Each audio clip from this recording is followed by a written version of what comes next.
welcome to another episode of Compas. I know the NFL season has kicked off, but Gilbert and I are here to talk all things combat sports. There's a lot of excitement in boxing, a lot of excitement in WWE, so we'll get into all of that.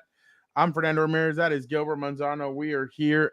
Gilbert, right off the top, Anthony Joshua and Daniel Dubois, short-lived fight. It only went 4 rounds? Five and rounds. three, 4 knockdowns. I'm losing track. I think one of them. 4 knockdowns. Yeah. And then I think Dubois slipped in one of those. So just a lot of interest. It was really interesting.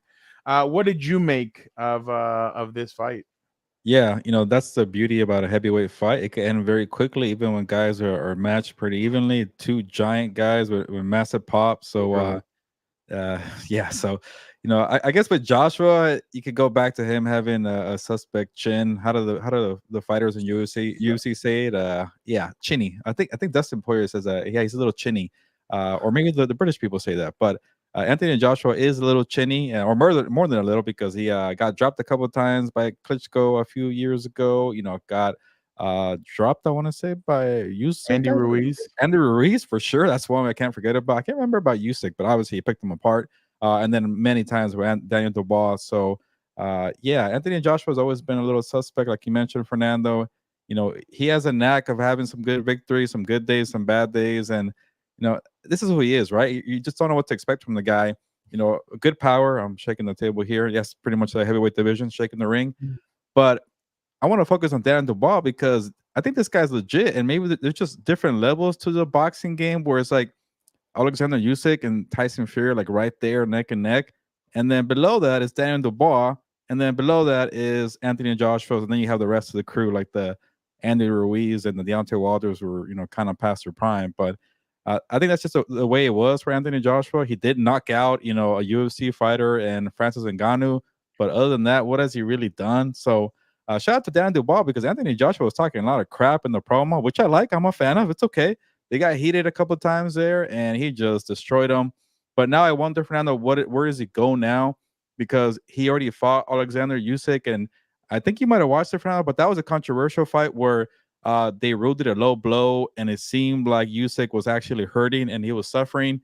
And then the referee gave him a lot of time. Like, you could take 5 minutes, which I don't get. Boxers do not take the 5 minutes, or is it UFC? I'm blanking.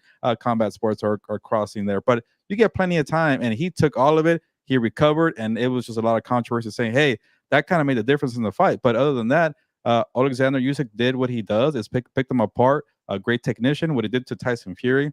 So maybe I wouldn't mind seeing that, or maybe getting the winner of Tyson Fury and Usyk in December. But if Fury wins that one, they're going to do it again for a trilogy. But overall, I thought it was an impressive day for Dan Dubois. It was a good day for boxing in the UK. It looked like a madhouse there, epic scene, everybody packing that crowd there. So I want to go one day. And I know you kind of need Joshua to be relevant, but you still got Tyson Fury, you got Dan Dubois. That'll be a pretty monster showdown in the UK if they meet in the future. And if they do, Fernando, I'm going to lay the challenge. Maybe we'll get there one day. Yeah, that would be definitely a lot of fun. Tyson Fury and Usyk, I think Daniel Dubois is going to have his eye on that one. I think there's a mandatory rematch, which I'm surprised because it's not like Daniel Dubois lost the championship. Yeah, so that's kind of the advantage for the A side, but yeah. Yeah, so there's I don't know if Anthony Joshua is going to take it. I don't know what else you could do. I mean, age isn't on your side. There's nothing really that I think you could do unless Dubois just goes nuts and starts drinking and going crazy and stuff like that. Though, but who knows? Yeah, exactly. So I just don't think that there's there's a way that he could do that. So I'm definitely interested. I'm definitely interested to see where he goes from here because obviously, like you said, like he's basically gonna have to wait for Usyk and Fury to find out what's going on there. But who's that Chinese fighter that you've talked about that you like? And the smaller divisions? No, the bigger one. I am blanking on Zhang. He's the one that beat up Deontay Wilder. But there you go. I know his face. But if you have the name, let me know, and I'll put it better. I'm happy for you. But If That's all he says. I like it. Doesn't know enough English, but you know what? We all know what that means. Zhang.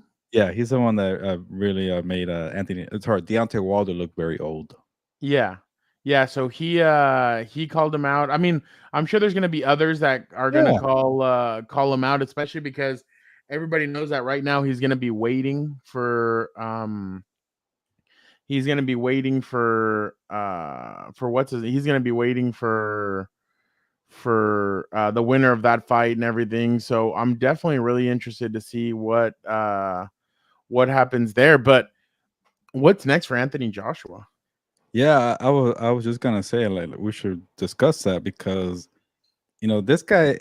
I shouldn't say this, but he has a way of letting us down and giving the boxing public blue something. I'll just leave it at that. And for a point, we all wanted to see Anthony Joshua with Deontay Wilder. It just never happened because Joshua lost to Andy Ruiz, and Wilder went to Tyson Fury and had a trilogy there. Then at some point, it felt like, yeah, we could come back, circle back. Why not? It's heavyweight boxing. We're gonna enjoy it. And then Wilder got old and lost to Zhang there, and a couple other fighters too. And then, oh, Joshua having a mini comeback. Oh, he beat up on Ngannou. Maybe Tyson Fury and Anthony Joshua. A lot of money to be made in the UK there for two mega stars from England. Why not? And then he loses again. So those are two epic bouts, two money-making fights that Joshua could have had on Wilder and Fury, and just keeps losing. And he's made a lot of money in his career. He's been Eddie Hearn's cash cow. He was with Canelo was Oscar De La Hoya for a long time, for many years before they got into a fight, until they started not liking each other. Seems like that it must have gotten physical.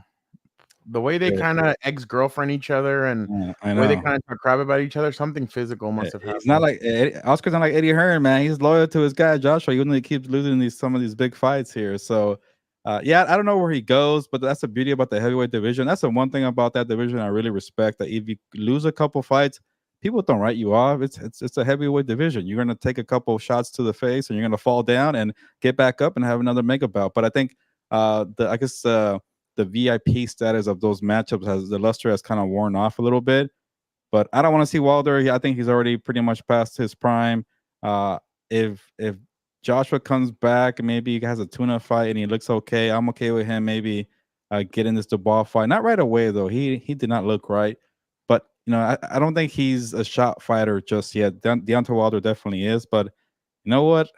They did it twice, right? Fernando Ruiz and Joshua. Why not do it one more time? Break that the tie there for the tiebreaker.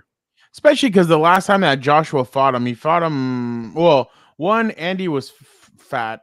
I mean, let's be honest. Like he even said it. I had too many.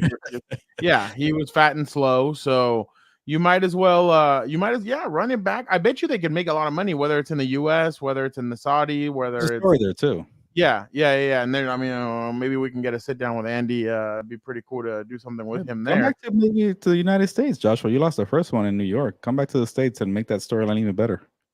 But do it in Vegas. Yeah, I think that's a headline fight. Yeah, it'll definitely get eyeballs. You get some pay-per-views out of it. Obviously, it's not the same as it was a few years ago, but nobody expected Ruiz Joshua 1 to be that good, so you never know. The only thing is Ruiz is coming off of a shady kind of fight where they called it a draw. And then see, that's why it could help both of them out. Yeah, they kind of need each other. Yeah, why not just kind of try and reset the timeline, as they say in the Avengers? See what happens, and for Andy, what is he, 33, 32? Maybe it sets you back, it puts you back kind of in contention again, and maybe then Andy fights Dubois after going up again. I don't know if he could hang with him, but maybe he goes that route, because that's the one thing about Andy. He always talked about, I want to go get the belts. And then all of a sudden he stopped fighting for 2 years. Then he fought once. Then he takes another 2 years off. And it's like, dude, that's what I was talking about today with somebody. I'm like, it's incredible that these fighters take like one big payday, your sheets turn into silk and they feel all nice. And people just stop really going out there and fighting. And that's kind of the sad part, because they're and Andy was so talented after that. After he knocked out Joshua, he had the belt. I mean, I was there when he did his whole thing in his city and everything. Like, that was awesome. But all of a sudden, he just stopped, and it's like, dude, come on! Like, you could have done a lot better. And I mean, second fight with Joshua kind of dictated everything that was going to happen. But Yeah, that was I just a mean, nice payday for Ruiz to get him over yeah, the hump. and congrats to him because he helped his family and everything, and he set his family. Well, I mean, if he's done well with his money, he set up his family for years, He must have made like $30 million from those 2 fights. Like, and that's something you definitely maybe have more. life changing money. Yeah, maybe more too. So Yeah, hopefully he's doing well. But yeah, yeah. sometimes that's the beauty about boxing. You get one of these fights that nobody expected you to win. I know Daniel Dubois wasn't that obscure, but to have that victory, I bet he's like talk of the town there in London in the UK for what he did to Joshua. Well, our boy Sebastian just went to Andy Ruiz's and did a day in the life of for his YouTube channel, and it looked like Andy was doing well. So Oh, recently? I'm pretty sure. Yeah, I think he did it right before he fought in LA. Ah, Yeah. yeah. And that So wasn't that long ago. That's in August. So if he's still like yeah, in shape and has a rhythm, why not have another fight, maybe before the end of the year or early 2025? you know what I would do if I was him? I would try and add myself to that Gervonta Davis card Oh yeah. I coming saw that it's up. gonna be probably in Washington DC. That's not good Oh, for us really? being on the West Coast, but yeah, and I think he might fight Lamont Roach is what I saw. So he is from the DC area and Gervonta's from Baltimore, so it's like a homecoming kind of fight for those two guys. That's why I think they're doing it. But I was hoping he'll kind of keep doing it off of Vegas. Yeah. I am Jorge says Joshua was always overrated. Yeah, Yeah. ever since Andy kind of took him, that's when you kind of thought, oh, maybe he is overrated. Jorge, are you gonna stick around for our football show with the four compas in a bit? Because you know your boy's gonna be there, and Jorge, he has a lot to say. So you want to stay tuned for what Dan and Dago has to say So it's a coming rough up. day for Dan. Justin Fields winning and Jaden Daniels winning, two running quarterbacks. But that's a different sport, but we'll get there. Oh, you're gonna love what he has to say. We start at 7, so I think Dan will probably hit it at 7:10. He'll probably be on around 7:10, and he's starting off with a bang. He has a lot he wants to get off his chest. So make sure you guys tune into that. Gilbert, speaking about what's next, let me ask you. Do I want to go there? Do I want to go here? Oh, speaking of Eddie Hearn, did you see what happened between him and what's his name? Oh, Devin Haney. Devin Haney. So Yeah, but the tickets, huh? yeah, but listen to what he said though. I said, you're an arrogant, to be honest with you. Like, and I pulled him at the show and I said, what do you think you're doing? Oh, hey. I said, no, not hey. I said, what are you doing? I said, one, you couldn't be more arrogant. Oh. Two, why are you just not messaging me after I've messaged you to say, come on, Eddie, like, you sure you can't help? Like, whatever. You put a tweet out. I said, you're like a little kid. Yeah, I kind of agree with Eddie Hearn. I do too. There's some things we just don't disclose, like a little small thing, especially you looking for a freebie. Like we seen that happen recently in Fernando, where people are complaining about not getting free stuff or whatever. Yeah, But if you're looking for a handout and you don't get it, just say, okay, fine, move on, and don't put yourself out there saying you want a freebie. You're a millionaire. Like you could have maybe bought your own tickets, but I don't know. yeah. Oh, Jorge, you're gonna love it. It's gonna be awesome. Uh, Gilbert, I do have something else to do with Devin Haney. Devin was on a show, and listen to what he said. Touchdown. We're not hearing about no weight issues. We're hearing about him drinking. So we're hearing about like him going to the club thing really happened. Nah, he was going to the club. And mind you, we stay at the same hotels and everywhere we go. I'm asleep or whatever. My security or whatever, my people out, they doing them. Ryan coming in, with girls drinking every single day. That's wild. Everywhere we go. That's wild. I'm just hearing about it. But Still whooped you. I don't get what he's trying to complain. Oh, this guy's a bad person. No, he just said he couldn't believe that Ryan, the week of the fight's going out drinking. He said that he lost to a guy who didn't train. Yeah. Okay. All right. I respect that. So basically, he's he's like, oh, I couldn't believe that he was going out, and he's like, I saw videos and stuff. I'm like, is this real? And he's like, and my boys were telling me, yeah, it is real. Like this dude is going out, and he is partying, and he is hanging out with girls and all this stuff. So part of me wants to see Devin back in the ring, not with Ryan per se, but like just to see how you recover from that mentally. Like, are you like afraid now, or like, hey, I'm training my butt off here and people don't even train. I still lose. Like, that's a whole mental thing to deal with. He looked chubby in that video. Like his cheeks look a little bigger. Yeah. I'm not trying to be like some weight expert. But like, I'm fat, so I can say it. Or maybe this is gonna be a terrible joke. Maybe his cheeks are still swollen from the beatdown he got. But, he's a chipmunk now. I don't know, man. But I want to see how he recovers from that. And I do wish him the best. And hopefully he comes back for that because a lot of fighters, that's those head games, man. They can't come back from that. Well, it seemed like nobody really wanted to take his fight on because I know he was trying to fight, and somebody didn't pick up his fight against I don't know who. Like I didn't even know the name, and he called out that promoter for not taking it. And I think he called out Eddie Hearn actually for not taking the fight. So it's kind of like a lose-lose because he's not an entertaining fighter, but also at the same time he could pick you apart. So like, hey, why would I go with this snooze fest fighter who also might whoop me with the skills that he has? So it's kind of pick and choose. But you would think that once he got exposed a little bit with the lack of power that he has and also not a good chin, people will be like, hey, I'll take him on. I'll be the one that kind of put my name in the ring there. But that kind of just tells you a little bit about the lack of power, star power that Devin Haney has a little bit. Did you see that him and Ryan were going back and forth on and even Gervonta Davis kind of jumped in on there. Yeah, they were going back and forth on social media, and even like Tank got in there, and he was basically laughing at Tank, and Tank goes, "Are you kidding me? I knocked out the dude that knocked you out." He's like, no amount of drugs would have stopped you from that ass whooping and stuff like that. So what else can you say? I mean, and that's the thing. Devin's now a punchline. Like, bro, check out one of his tweets. Whenever he tweets, people send him the picture of like his ass being up and like and Ryan standing there over him. And then Ryan tweeted out he's Diddy's bitch, and like he tweeted out a picture of him and Diddy in a pool. He must have been one of the last famous people to take a picture of him, and that does not look good at all. It looks terrible. And then I think Ryan even tweeted at Bill Haney and said, why didn't you stop your son from going to that stuff? Like, and I'm like, geez, but I think I saw, maybe this is not real reporting, but I saw something on social media that Usher deleted 7,000 tweets where he referenced Diddy. I'm like, oh man. No, he deleted all of his Twitter. Oh really? Okay, there you go. That's not like his whole account, but like most of his tweets. Okay. Yeah. Speaking of which, these are the 3 fights that supposedly could happen in 2025.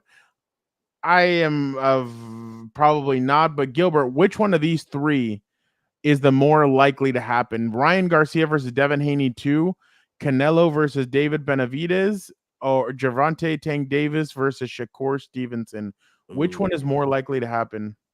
I really want to see Gervonta Davis against Shakur Stevenson, but I don't think they're gonna make that fight yet. And then like he broke his hand, man. Like I think he was doing some paddle work or somebody. When you have that padding around the ribs there, he was doing body shot practices there, and he messed up his wrist. So might not happen either. So you know what? Honestly, Devin Haney, you know what? Nobody wants to fight you. Just wait it out for Ryan Garcia. Both of you guys make some money there because there's a storyline there. People want to see Ryan Garcia's comeback. You should benefit from that, Devin Haney. So hopefully they get a ring and they make it work. Obviously, have better rules in place for in case he misses weight. But yeah, get that back. Why not, Devin Haney? You deserve it after you were cheated out, right? Ryan's gonna be side A, so for sure, yeah. Which he wasn't in the first fight, which I don't get why. He did everything. Oh, but then I think I saw on a different pod, Devin said, "Oh, we should have had him do a rehydration. Like we should have put a rehydration clause." I'm like, "Are you kidding?" Like that to me is the softest crap ever. Like a rehydration clause, really? Like Ryan would take you out again if you did it. So now he's talking about that. You make the weight. That's enough. Yeah, you're not the. And you know what's funny, Gilbert? And this might be obviously, I don't know if they can do it or not, but why not just run it back to the Super Bowl? Promote it at the Super Bowl in New Orleans. No, I'm being serious. Yeah. Start promoting it in the Super Bowl in New Orleans and be like, look, we're gonna have Ryan Garcia, Devin Haney 2. It's gonna happen the day after Ryan is reinstated. We're gonna do it, all this stuff. So why not do something like that? I could see that one from the 3 there for sure happening. Going back to the Benavidez stuff, he was also on a pod recently, and he spoke about his favorite topic, Canelo Alvarez, and this is what he had to say. At some point, you got to move on. I can't offer him nothing. This guy Benavidez, don't bring me anything for my legacy. I think Canelo is a great fighter. I believe in myself. I believe I'll beat the shit out of him. Now, if I have all 4 major world titles at 175, in my head, that's the only way that fight's going to happen. I'm already #1 in line to fight for all 4 belts at 175. The winner better beat him, people. I win all 4 belts. It'd be a great fight. Maybe we could do a catch weight. He could put the 168-pound belts. I could put the 175-pound belts, and we could fight together and winner take all. Ooh, Gilbert. Well, the only problem is you can't have all the belts when it's two different. Damn it, Gilbert. It makes no sense. So I like it. Oh my God, they make Mickey Mouse belts and they do all kinds of crap. Who cares? Be like the tribal chief. Well, I guess you could be like, if you lose, you drop all the belts for the people in that division, and then obviously you keep yours. I can see that, but you can't take them all because obviously somebody's fighting in one. Take them all. There you go. But I like the way you sold that. But honestly, I know for the money, Benavidez needs Canelo, but if he manages to beat Bivol or Beterbiev, that's a lot for his resume. Those are 2 really good fighters. Like, I'm not sure you could get past that, David Benavidez. Like, I honestly think if I'm ranking the 3, it might be Benavidez #3 from those trio right there. Those are monsters right there. The Compas belt. Yeah, we should make our own belt and make a catch weight for those 2 guys. And but I don't know, make it at 171 and 170, and then have the Compas belt. How about that? I just feel like they just need to I just feel like they need to with Alberto's face plaster. I just feel like they need to I feel like that's the thing that he needs to do. Benavidez. I think that's smart. Go get the belts. Whoever wins from Bivol and Beterbiev. I hope that fight happens. Stay healthy. Yeah, exactly. Whoever wins from that fight, you come in, you fight them, you beat them, you win the ring, and now there's nothing Canelo can say. I mean, now it's okay. Come and get these belts, put yours up, and let. I know it's not going to be like you said, they're going to have to drop the belts. I get it, but at least do something. Like I think it'd be really beneficial for both. I'm telling you, Canelo, you probably have 2 big paydays left, maybe 3. But if you fought Benavidez, I think that's the major. Either Bivol. I think Canelo will go up and try to challenge for those belts. I think Canelo will definitely want the 175 belts if Benavidez has it. That might be the only way he could get him. I think he'll move up, Fernando. I really want to see this fight. Maybe it's just because of all the shit talking that there's been that I really want to see it. But I really feel like it'd be a lot of fun to watch both of those guys kind of go at it. I want to see Canelo have one more. Have a tournament with those 4 guys. How about that? Caramelo. Jorge, I don't think he really wants to fight Bivol. I mean, I know he's saying it. He kind of had a way out if he beats Beterbiev. Yeah, it's really hard to do. Yeah, so I think Benavidez is gonna end up beating him to the punch, literally and figuratively, and he's gonna fight whoever the winner is of that fight. And then that sets up in next September a big fight between him and Canelo for those belts. By the way, I hate that they do some of these mega fights in Saudi Arabia. I'm like, why? Like, I don't know. Do them here. Like, what are we doing? That's us being West, I guess, West civilization bias, whatever the hell it is. Western Jorge, no autocorrect. That was really what you wanted to say. Last one, Gilbert, before we move on to WWE. I don't know if this is like to make fun, like kind of like making fun of like what Mike Tyson said about him, but then also a tribute to Dodgeball, the movie with Ben Stiller and Vince Vaughn. But look at what Jake Paul did. He's in his prime. He's fat. I'm not fat. Fat and funky. It's heavyweight. Fuck you, Mike. Did you start singing already? That's actually kind of funny. I did not see that. But it is heavyweight division. Gain some weight there. Wow, what a circus that's gonna be. Hopefully, everybody stays healthy. Mike Tyson, hopefully you're doing well. Maybe you have some nice marijuana to keep you healthy until November. But Netflix needs this fight. Just stay healthy. I don't know. Did boxing's always let them smoke weed, right? Or marijuana? Sorry. No, but I think they might have changed the rules. I haven't really kept up, but you would. When the NFL did that, I was like, finally, like, why? What are we doing? Like, yeah, we all know that players do it and stuff. So, yeah, especially guys like Nate Diaz who keep fighting, even though we know they smoke weed. I'm sure the rules have changed. Like, we all know that he does it. Who are you so I can know who you are? Oh man, That's such a That glorious that's actually a pretty good Nate Diaz impersonation. I'm just trying to be have wrestling integrity, Jorge. Mota, Devil's Lettuce, Roberto's Garden. Yeah. Gilbert, before we completely jump into WWE, well, this is Mhm. how we're gonna kind of jump into it. Did you see what happened at the Bears versus Oh yeah, Colts. Yeah. So Pat McAfee was there and he explained exactly what happened.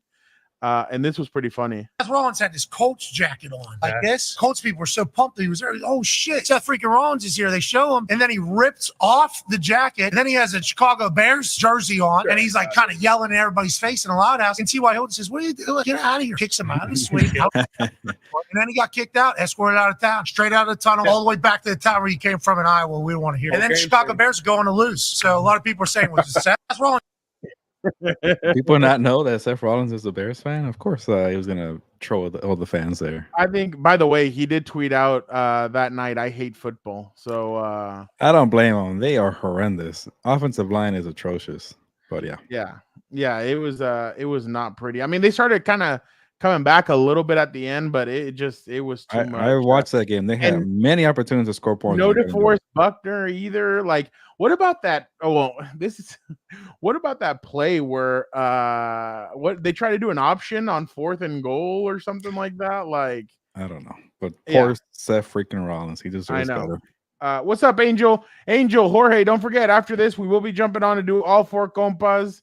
So make sure you guys stay tuned. We're going to jump to another live stream. So make sure you guys jump in there. Dan and Dago, Vic, the producer, will be there. We'll talk about everything Monday Night Football. Are the Bengals dead? Is Washington for real? Hey. Are the Buffalo Bills better off without Stephon Diggs? We're going to get into all that, so make sure you guys tune in. Gilbert. Yeet. So, Monday Night Raw, Gilbert. And I was going to start off with the Roman Reigns thing, but this was just way too big. Monday Night Raw, Jey Uso ends up fighting Jorge. That's a strong possibility. Doug Peterson being the first coach fired. Especially because they have a tough schedule coming up. Well, every game is a tough schedule for those guys. So Jey Uso fights Braun Breaker. Braun Breaker is a young guy. He just came into the main roster. He beat Sami Zayn for the Intercontinental Championship. And then Jey last night, hard fought. It's like Sheamus says, banger after banger after banger. So yeah, they really had banger after banger. And then Gilbert, the unthinkable happens. Here we go. I can't get hit for this because this isn't all right. Look at this. This is what happens.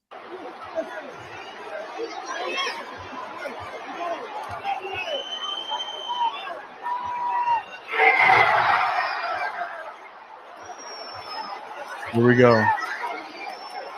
That's here. And then here comes the Uso splash.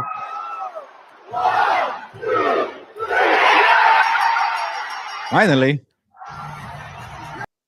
And Gilbert, if you want to hear how it really was, look at Rhea Ripley takes off running into the thing when Jey wins. She finally interested? They has a belt.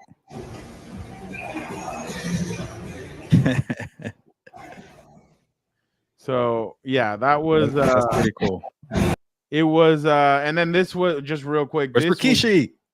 Oh well, hold on, we'll get to that. This was Jey after the long overdue.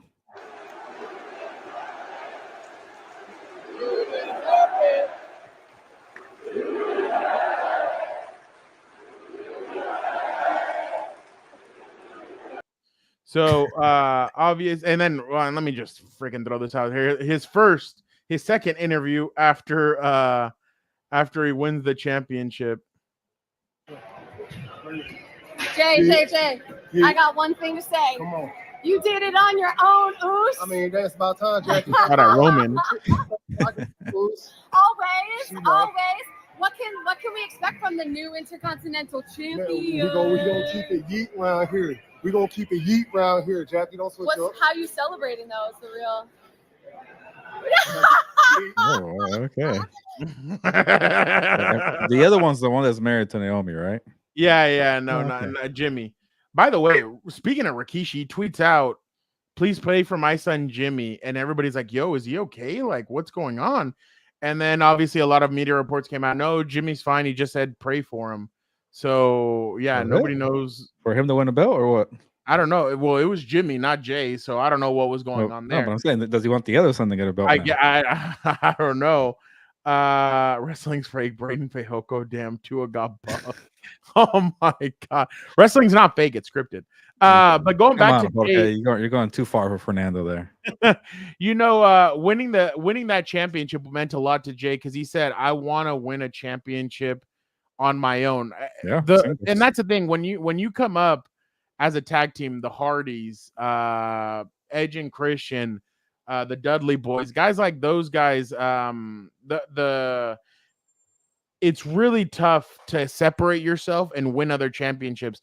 Matt and Jeff did it. Edge and Christian did it. Those guys did it, but it was Jorge, you're horrendous. But it's tough to kind of break that mentality that, hey, we can do it as a singles.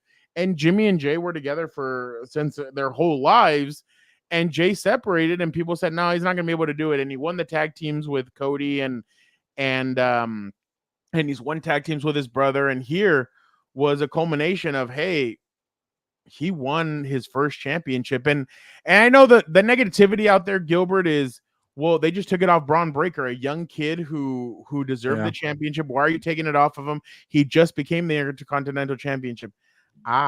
Yes, but think about the long-term storyline effect of this.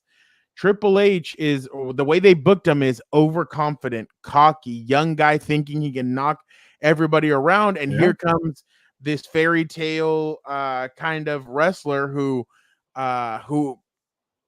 smacked his family and said, I don't want anything to do with you guys.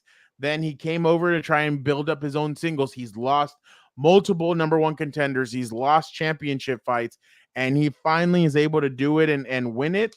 That is huge, and I'm interested to see what they're going to do with Braun Breaker next. But for Jay, you just saw, I mean, wrestlers from NXT, even people broke character in a sense on Twitter, and they put Jay deserves this. So I thought that was a really cool moment. I was telling Daniel, I'm like, what would have been really cool is if like Roman Reigns' music hit and he just came out, kind of pointed at him, and then took off. But obviously they still have a big storyline to do, and that's different. Like, I need you for that would have been, yeah, exactly. I need you for that.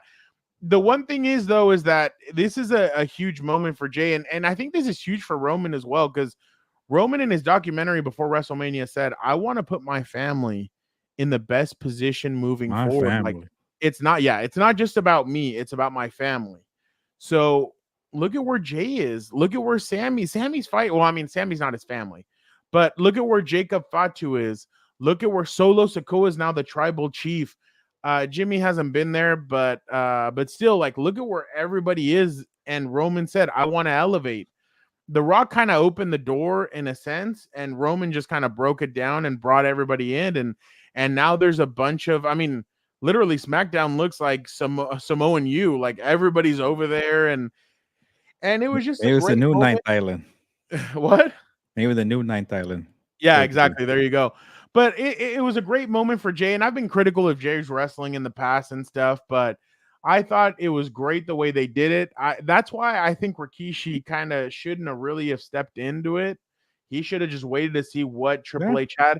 And some people said, is this because of Rikishi? I don't believe so. I don't think Triple H would have done anything because some angry poppy got mad and did all that. I know you guys shared a plane together, Gilbert, but a Spirit Airlines flight. But I just think this was long-term story. And then another thing, it was great that it didn't happen at a pay-per-view. It was a Monday Night Raw where everybody thought, oh, there's no way this is going to happen. Like, there's no way he's going to win it. He won it in Ontario. So, he ends up beating him. And Canada? Not California? No, California. I know. So yeah. Wait, that was not. They were in California. Yeah, Ontario. Is it? This past week? Yeah, Monday. Yeah. Why didn't we know about? Are you sure? Maybe Ontario, Yeah. Canada, or Ontario, California? No, I think it was California. Yeah, I didn't know until I Oh, watched Monday Night Raw. I've been waiting for know. like the West Coast appearance. I know. Really? Ah, Yeah, that I didn't know. sucks. I didn't know they were gonna be here. Uh-huh. But yeah, Gilbert, just my 2 cents on it. I think it's great. Obviously, he's so over. It's ridiculous. Like fans are waiting. They line up. They do the yeet. They like the whole stadium's doing it. When we were at day one, Dan, my mom, and my cousin, we saw it. Like everybody is like yeeting. Everybody's excited. Everybody loves Jey Uso. So this was a long time coming, but this is long-term storytelling, and I thought it was pretty awesome too. And now I'm excited to see how Roman's going to be able to recruit him. I'm telling you, this next month and a half is going to be incredible. 2 months is going to be incredible to see how they put this all together. Yeah, and I think going back to your point about doing it on Monday Night Raw, which people are saying, hey, why not do it during their pay-per-view? Just to see Jey Uso, I guess pretty much come to tears or be very like emotional about it, and doing that after Monday Night Raw, taking that belt like that and saying this is the hard work is paying off. It kind of puts a little more luster on that belt. Like, for a long time when I was growing up, during I guess the Attitude Era or the post Attitude Era with John Cena, that Intercontinental title meant a lot to a lot of people. And I think you watch it more closer than I do. So you've been the one saying, yeah, it kind of lost some of its luster, that belt there, Intercontinental belt. So to see, a young up and comer like Braun Breaker lose it and also have it, and then for Jey Uso to say, you know what, this is special to me, I think might have more appeal to that belt, which is needed. Yeah, no, and it really is. I mean, Chris Jericho, Ricky Steamboat, all these guys had that champ. Even the Miz has won it multiple times. The Rock when he was coming out too. Yeah, The Rock, Stone Cold, everybody's won that. The United States as well. By the way, they're supposedly coming out with an Intercontinental and United States for women as well. So that's I've thought that with so much talent now on the roster, they've needed to do something like that, because 4 belts, the tag team and the two championships, I thought that was I think they needed more, and I'm glad that they're finally realizing that, because I think the women are really starting to make noise, and you have a lot of up and comers that are waiting. Roxanne Perez, we interviewed her at WrestleMania in LA. Yeah, I don't know if you remember. She was the girl that she would take the bus to awesome. Booker T's school. Little, like, she's tiny, but she actually came out on NXT and started telling CM Punk, like, there's a huge storyline that she's looked up to CM Punk and AJ Lee her whole life and everything, and she's a heel right now. And she told CM Punk, I wish I would have grown up a Drew McIntyre fan. And then she's like, I hope he ends your career. Wow. And there's rumors that supposedly at WrestleMania, her and AJ Lee could end up wrestling, which would be cool to see CM Punk's wife back in the company. He keeps on teasing her, and a lot of people keep on teasing her that she might come back. So that was pretty cool. But yeah, Gilbert, I thought again, I'm very excited for Jey. I'm excited to see what he's gonna do. Obviously, he's worked very hard. He was one of the highest wrestlers that worked matches last year. He is a workhorse, and I know how excited they are about him. So congratulations to Jey on that. And speaking of Rikishi, Gilbert, again, he's not happy about something, and he said it on his podcast. Here we go. Let's hear what Rikishi had to say on his pod. Oh shoot. I don't know. I think Jacob, it's just my humble opinion. And I don't know. I think Jacob is being pushed too fast. When you go to Cody, where do you go from there? Cody is the guy right now. I've said this before. Let Jacob rampage through the whole roster. Give him the couple of those enhancement matches. You know what I mean? To build, he don't need but 3 minutes to. Again, we've seen Jacob however long he's been on, a couple months or whatever. But is there anything Rikishi has different have you seen? You can only do so much on a run-in. So he wants that Goldberg treatment. Two things on this.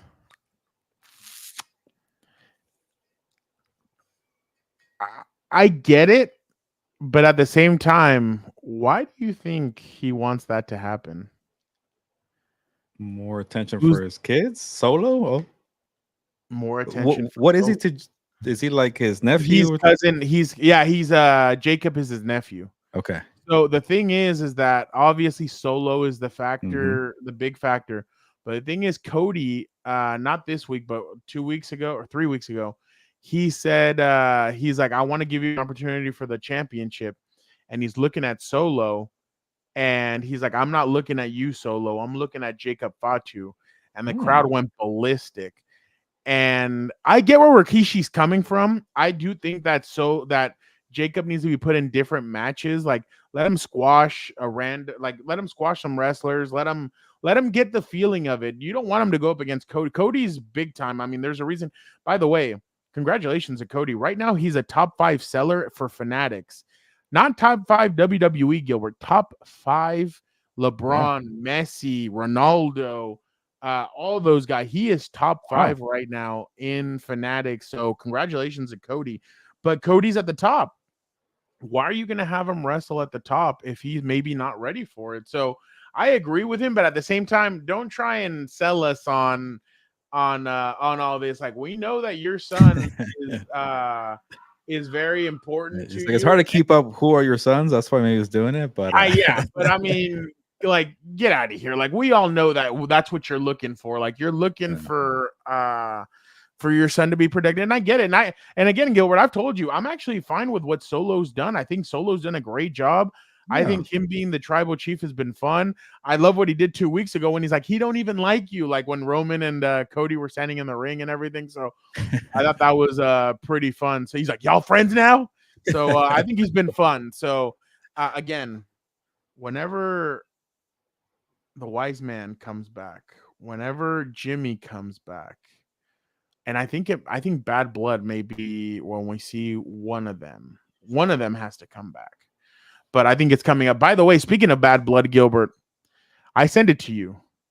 I want your thoughts before I give you my thoughts. What did you think of the promo between? So just to give you guys some context, Cody Rhodes and Roman did not show up to SmackDown on Friday. Instead, they shot a promo from Georgia Tech Stadium, and they're in the middle of it. It's night. They have a couple of cars pulled up. The lights are on, and they basically cut a promo from that stadium. And Roman basically tells him, this is my stadium. I bled here. I had sweat, blood, and tears. Was he good as a football player? I don't know. Roman was good. I mean, he was a starter. I mean, that's the same thing, though, with The Rock. I mean, what are you going to say about The Rock? All right, so he bled there. Okay. Yeah, no. He played. He played. He did stats and everything. By the way, when you see that picture of him, he looks so fat when he was a football player. And now you see him like same as The Rock. By the way, did you know in the scene in Fast and Furious, speaking of it, Jorge brought it up. You know the scene when The Rock is maybe you don't remember Fast and Furious 7 when Jason Statham beats up The Rock and The Rock is in the hospital? Yeah. You're okay.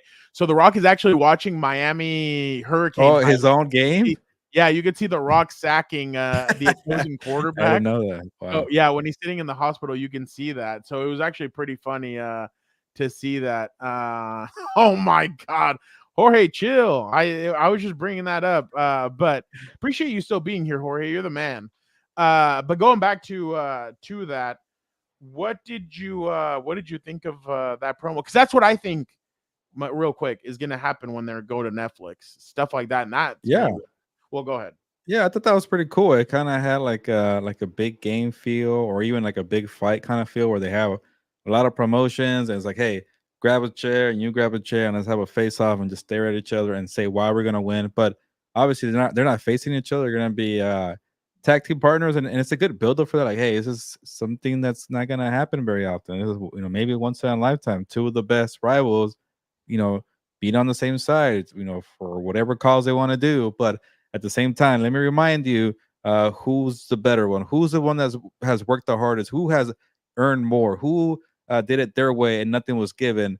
So I like that kind of back and forth there, like a pissing contest. Well, I was bleeding on this field. I was sweating here. I earned everything here. So this is my stadium. And then, Cody, what are you going to say to that? Oh, yeah? Well, my parents almost died over there in that backyard. My family almost, my brother, this and that. I'm like, all right, Cody, you topped it, because I've seen some of those documentaries about wrestling circuit in the 70s or 60s. It was not easy to make it. or just to kind of go through the night. So yeah, both of them had their own struggles going through it. But I guess, you know, and Cody, to an extent, obviously his family did a lot before he was born, but he also went through his kind of path to make it, going to AEW, taking a chance on himself, building a company, coming back, doing it the long way. Nothing was given based on his name. So it was cool to kind of see that, to remind each other, because we all know Cody's story. He has to finish the story, and it's kind of like Roman being like, you know what? Don't forget about mine. That's why you're here on my field. And I kind of like that from both sides. And it didn't feel stale, or here's a reminder that we all know. Like Kurt Angle, we all know you won a damn gold medal with a broken freaking neck. I didn't feel that way. So it was something that felt like, okay, there was a good thought to it, and good directing, and good producing. Yeah. No, I thought it was fantastic. The incredible part to me, Gilbert, was at the end. You're in my way. Like Roman tries to leave, Cody stands in front of him. He's like, "You're in my way in life," and you're like, "Oh, shoot!" Like, all right, like, okay. I thought that was great. I thought the promo was great. I'm interested to see if they can work together. If they can work together in the match, how they're gonna work together. If somebody's gonna come back, I don't think Roman will screw Cody. If anything, I could see Cody kind of screwing Roman, in a sense, like. So I'm interested to see what's going to happen. By the way, I do not want to see Cody in the what's it called? In the match when they go to Wars, what's it called? Survivor Series? Yeah, Survivor Series basically, but I don't want to see Cody in that match. I just want bloodline. Nothing outside. I'm with you. No whites. I don't want any of that. Yeah. I just want the familia. But Gilbert, before we go, yeah, great promo. Guess what comes out tomorrow? It's tomorrow, Wednesday. I don't know. The Vince McMahon Netflix. Oh, on Netflix. I saw the promo that they had on Netflix. Yeah. So Gilbert, I like how they're putting that when they're about to take on WWE. That's interesting. People thought that this was gonna be a documentary to help smooth things over for Vince. Oh. Guess what Vince comes out and says? And I quote, "I do not regret participating in the Netflix documentary. The producers had an opportunity to tell an objective story about my life and the incredible business I built, which were equally filled with excitement, drama, fun, and a fair amount of controversy and life lessons. Unfortunately, based on early partial cut I've seen, the doc falls short and takes the predictable path of conflating the Mr. McMahon character with my true self, Vince. The title and promos alone make that evident. A lot has been misrepresented or left out entirely in an effort to leave viewers intentionally confused. The producers use typical editing tricks without of context footage and dated sound bites, distort the viewer's perception and support a depictive narrative. In an attempt to further their misleading account, the producers use a lawsuit based on an affair I ended as evidence that I am, in fact, Mr. McMahon. I hope the viewer will keep an open mind and remember that there are always two sides to every story, which is a lie, Gilbert. Why? There's always three sides to a story. Or your version, my version, and the truth. Public. Oh, the truth. There you go. Maybe four. I don't know. No, screw the public. Bud Gilbert. Yeah, go ahead. Bud Gilbert. According to Puck News, after seeing early footage of the docuseries surrounding him, Vince McMahon tried to buy the project back from Netflix, allegedly. Vince had endeavors. Ari Emanuel chime in too, also voicing concern about the doc's treatment of Vince's alter ego. Netflix refused to let the project go. That means this thing is going to be juicy, Gilbert. All right. I'll watch it tomorrow. Oh, I cannot wait to watch it. This is no shark cage talk. Oh, thank you, Jesse. We're going to get into that right now. Jesse, you are the man. Gilbert, what are you expecting from this doc since you saw what Vince McMahon sent out? I don't know. I'm hoping, I guess the truth or something that's not too, I guess, one-sided or biased or like, oh, yeah. What did we really get besides maybe some things I already know? I know that I remember last time we were excited for a documentary, the NWO one, the WCW one. Yeah.